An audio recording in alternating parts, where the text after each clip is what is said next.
Hello guys, welcome back dito sa aking channel, Still Student here. At ngayon, ang ituturo ko naman is sa videong to ay ang Java switch statement.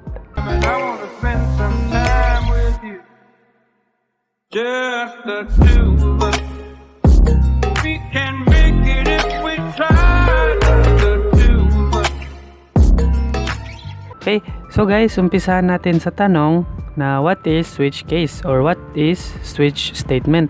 Okay, so switch cases is used for different cases based on equality. So para gawin ang statement na to is kailangan natin gamitin ang reserved word na switch case and lastly ang default. Okay, so ngayon ipapakita ko sa inyo ang syntax or ang exact syntax ng switch statement. Okay, so ito ang syntax. As you can see, highlighter ako. So meron tayong switch, meron tayong default, tapos yung cases natin. Okay, so mostly or hindi mostly, actually ito ang syntax ng switch statement. Meron kayong switch, open and close parenthesis and curly brace. Yes, yan.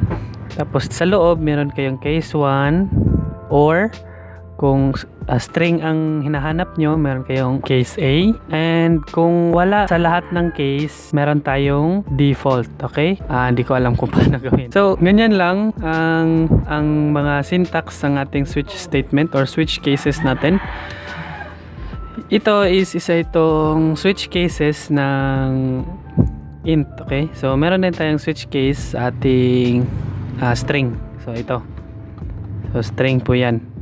Instead of character ang gagamitin, mas ginamit ko yung string kasi nga mas malaki. So as you can see guys, sa previous nating video ay para silang conditional statement or para siyang loop. Mukhang ganun na nga pero in a different manner. Okay, iba yung functions ng switch cases at iba yung functions ng conditional statement, pero medyo may pagkakapareho. Pero I think tapos na ako dito sa ating presentation or discussion. Punta na tayo sa ating IDE or JCreator para makapagbigay na ako ng halimbawa.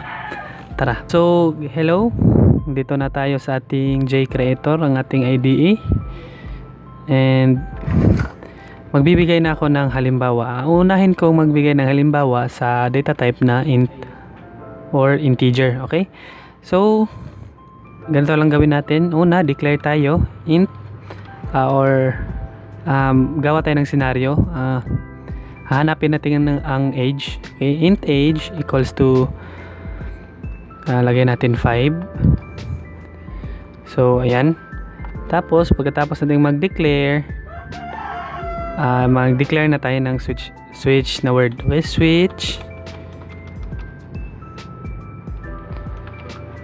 switch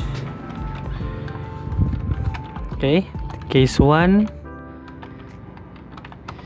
system dot out dot print lin. So your age is 1. So ito po yung unang case natin. So case 1, meron tayong system.out.print na age. So by the way, dito sa loob ng parenthesis, diyan mo ilalagay ang ano ang gusto mong i-test, kung ano yung equivalent na cases niya. Okay, so switch, lagay natin dito yung age na variable. Ito, variable yan natin. Okay, so ite-testing niya yan sa lahat ng cases kung ano yung equivalent niya or saan siya equal. Okay, so dito sa case 1, so case 1 for example, yung age natin is valued to 1. Ang i-output niya, your age is 1. Okay, so pwede tayong gumawa ng maraming cases. Okay, so copy lang natin yan, paste.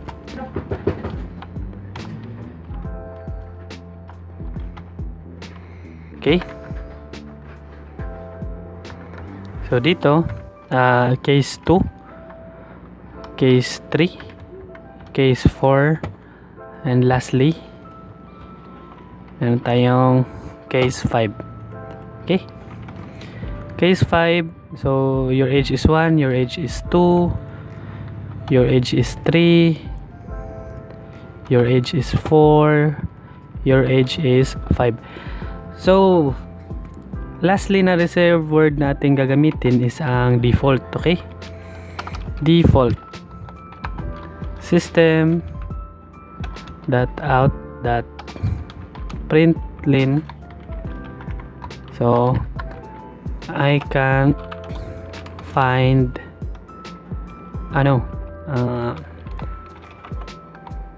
ay output lang natin dito yung default. Okay, so default, tapos lagyan natin dito ang age. Okay, yan. So try natin run. Oh, ano ito?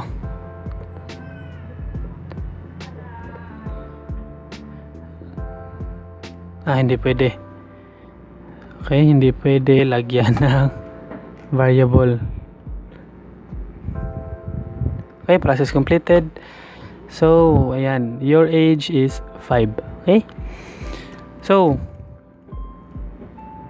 explain ko sa inyo. So, dito sa first is meron tayong nag-declare tayo ng int age equals to 5. Tapos sa switch natin na case is dito natin nilagay ang ating variable na age, which means dito natin ite-testing kung saan sa cases siya equivalent. Okay, so case 1, kung 1 ang value nito or ang value ng age, i-outprint niya ang your age is 1. Okay. So kung case 2, kung value niya is 2, i-output niya your age is 2. Pero dito is nakita na niya sa case number 5 na yung value ng age natin is 5. So in-output niya ang your age is 5. Ito yung in-output niya. Okay, so may problema lang tayo kasi dinamay niya or i-prenasis niya itong system.outprint na default. Okay, so paano natin ma-avoid ang mga ganyan? Okay, so madali lang, type lang kayo ng break. Okay, break nyo lang, break, maglagay lang kayo ng break every cases. Okay, break, break, and lastly dito is break. Okay, so try natin i-run ulit. Process completed, your age is 5. So ganyan lang kadali. So int ito ang variable or data type na int. Okay, so i-try po natin na wala. Okay, wala sa lahat ng cases ang equivalent ng age natin. So try natin 6 ito. 6. Okay, so as you can see 5 lang. Okay, so 5 lang tayo nag-stop, pero yung age natin is 6 at yun ang tinesting natin dito. Okay, so paano yan? Try natin i-run. So as you can see, pumunta siya sa default na statement. Okay, ganun lang po ang silbi sa default natin. Okay, ganun lang po kadali. Pero guys, wag po kayong maliling lang sa cases na to, kasi hindi po ito case 1, case 2. Okay, yung first case, second case, hindi. Okay, case at kung ano ang value. Okay, kasi doon kasi or dati kasi sa nag-aaral pa ako, akala ko kasi case number 1, case number 2, case, actually pwede mo siyang gawing example number 10, pwede mo siya gawin pwede mo siya gawing case number 6, yan, 6, case number 8, pwede siyang magka-rumble. Okay, hindi kasi yan number ng case. Okay, example value yan. Okay, 4, lagyan natin 10, mga ganyan, di ba? So, try natin i-run. So ayan, your age is 5. Actually ito yung ni-run niya. So ayan. So, ganun lang po kadali mga classmate ang ating Java switch statement. So, dyan lang nagtatapos ang tutorials natin ngayon. At kung nagustuhan mo ang video natin ngayon, huwag kalimutang mag-like, mag-subscribe, and click the notification bell button para maging updated sa mga susunod nating video. Thank you sa panonood. God bless. I hope you learned something. Bye-bye. Peace.